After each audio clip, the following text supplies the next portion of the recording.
आऊं मुबारकबाद दींदुसि नसीर गोपांग ऐं संदुसि सॼे नौजवान लॾे खे जंहिं मुस्तक़िल मिज़ाजी सां 6 सिंध फेस्टिवल जो जेको आहे हिते इंतज़ाम कयो आहे। जॾहिं का बि पॉज़िटिव मूव थींदी आहे, जॾहिं हिकिड़ो तहरुक पैदा थींदो आहे, कल्चरल एक्टिविज़म सकाफ़ती तहरुक पैदा थींदो आहे, त ज़रूरु स्टेटस को जूं कुवतूं आॾो अची उनखे रोकण जी कोशिशि कंदियूं आहिनि।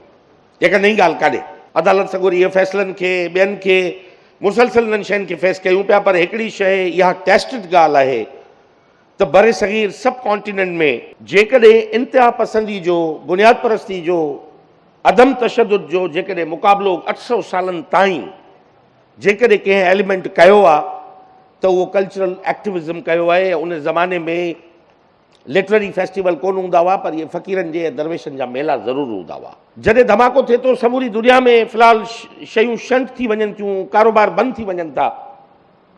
कलंदर जी दरगाह ते धमाको थियो ऐं उन ई मिनट, राइट सेकेंड मिनट, उहा धमाल जेका आहे उते कंटिन्यू थी। कलंदर जी जेका उन खां 800 साल 900 साल पहिरीं खां वठी धमाल लॻंदी अचे कलंदर ते। त असांजो पैगाम आहे, असांजो एसेंस आहे इहो। असीं चऊं था त असीं धमाके जो जवाबु धमाल सां ॾींदासीं, बम जो जवाबु बैत सां ॾींदासीं।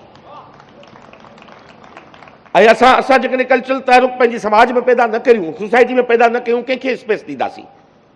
केरु फ़ाइदो वठंदो? मुंहिंजो सुवालु इहो आहे। ठीकु आहे, बंदि था करे छॾियूं, सॼो सकाफ़ती तहरुक बंदि था कयूं, को बि सिंध में एक्टिविटी न थींदी त कंहिंखे स्पेस मिलंदो? केरु मज़बूत थींदो? इन सवाल जो जवाबु उन्हनि सभिनी खे ॾियणो पवंदो ऐं बेशमूल उन हिकिड़े मख़सूस तबिके ऐं टोले जी ज़हनियत जे असर हेठि जेकॾहिं असांजी अदालत सॻोरी बि आहे त इहो जवाबु असां ज़रूरु घुरंदासीं त इहो मिलणु खपे असांखे त इन जो अल्टरनेट छा आहे, नमुल बदल छा आहे, स्पेस केरु वठंदो? सो बहरहाल सिंध हमेशह जो पैगाम मोहब्बत जो पैगाम है, सिंध जो पैगाम प्यार का पैगाम है, मोहब्बत का पैगाम है। हमने हमेशा दिया है। हमने ये बताया, लाहौर में भी फ़कीर एजाज साहब वहाँ पे थे, हमने कहा कि ये लाहौर में आज से 450 साल पहले भी 7 से मियाँ मीर सिंधी आए थे और मियाँ मीर सिंधी ने आके लाहौर में बुनियाद रखा, जिसके जहांगीर, शाहजहां और दारा शकू भी उसके मुरीद बने थे।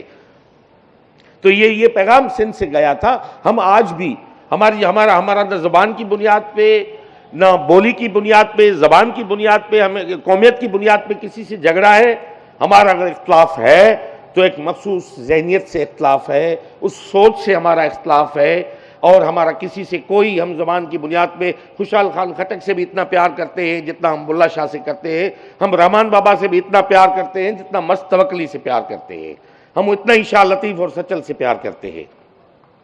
तो आज सिंध फेस्टिवल बेसिकली सिंध के दारुल हुकूमत में ये एक ऐसा इवेंट है जिसमें सिंध के सारे कलर्स और फ्लेवर्स के साथ पूरे पाकिस्तान को मदऊ किया गया है। आप देखें स्टेज पे जो लोग बैठे हुए हैं, ये मुख्तलिफ सूबों से प्यार का पैगाम यहाँ पे लाए हैं। ये सकाफत है जो सिंधु नदी का किरदार अदा कर सकती है, जो कश्मीर से लेके केटी बंदर तक पाकिस्तान को एक नया नाम और नई सिमत दे सकता है।